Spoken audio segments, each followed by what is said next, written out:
to either end up in a divorce or who live very unhappily together for decades. Now, according to the article, the main difference between those who make it and those who don't make it is kindness. Now, I'm not naive to believe that whether couples make it or not is solely based on kindness. There's also other articles that unpack the importance of couples being able to agree on finances, and other articles that emphasize the age of individuals when they get married, and even the age difference between the couple. Relationships are a lot more complex than what any one article can detail. With that said, there's something to be said about exhibiting kindness in our relationships. While the Atlantic article strictly focuses on married couples, its findings go beyond the parameters of married couples and transfer into really all of our relationships that we have in life. There are ones we have with our parents, our children, our grandchildren, our friends, and our co-workers, and even our interactions with strangers. So take a moment and think about the relationships that you have.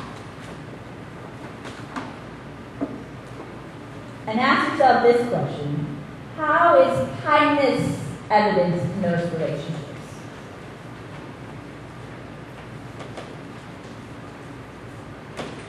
How is it not? Can you say you're kind towards your relationship partner? Can you say they are kind to you? I'm not just talking about the act of kindness in the form of foot massages or flowers or dinners out. There's nothing wrong with those displays of affection. However, real kindness has deeper roots than that. The kindness that is the fruit of the Spirit is a kindness that is willing to understand and validate another's beliefs and feelings. Having kindness does not mean there won't ever be moments of anger or hurt feelings. Whenever we are in a relationship with others, and especially our most intimate ones, there's bound to be friction when two lives and two wills unite as one. And there's just no way around that friction.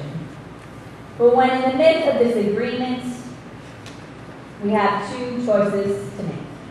We can either choose to throw daggers right to our partner's tender spot, hitting their emotional Achilles heel, or we can take the time to explain in a calm manner why we are hurt and why we are angry. There's a big difference in saying to someone, you know what, you haven't done the dishes today.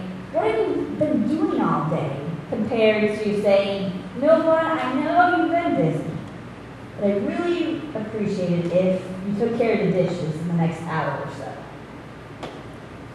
Every day, we have the choice to be kind to each other. And some days it might be harder to choose kindness than on other days. There are days when you wake up still reeling from the day before when someone said something or didn't do what you wanted them to do. And you thought you could just sleep your frustration away, but you didn't. You just woke up mad. And all of us at times, we've been there. We call it waking up on the wrong side of the bed. And it's in that moment, at the beginning of the day, that we have a choice to make. Are we going to carry our bad mood throughout our entire day, and every interaction we have with others? Or are we going to choose to be kind, even when we don't feel like it? It's a true test, isn't it? It's easy for us to be kind when we are happy, have a great attitude, and when we feel life is going perfectly. But what really matters, what really develops character, is what we choose to do when we don't feel happy. When our attitude is a bit sour, when we feel our life is in shambles. It's in those moments, during those times, that we have to ask ourselves, will we choose to be kind? Now, there's this old Dionne Warwick song that says, what the world needs now is love, sweet love, as he's nodding heads. And I would have to agree with Ms. Warwick. Yes, the world definitely needs love. But I will also add that the world needs now is more kindness. A kindness that seeks to understand others, especially those who are different from ourselves and those whom we disagree with. More Christians can show kindness towards each other. More politicians can show kindness towards each other. There's this quote that I've seen floating around online, and it's a quote that's so very appropriate. And it's this: you don't have to agree with someone to be kind to them. What the world needs now is a kindness that is willing to help those who need help. The world needs a kindness that is able to receive and value the image of God that is within all of God's children. And as Christians, we are called to grow the fruit of kindness in this world. While life is so very beautiful and precious, it's also very tough and hard at times. Plato said, be kind, for everyone you meet is fighting a hard battle. The world would be a much better place.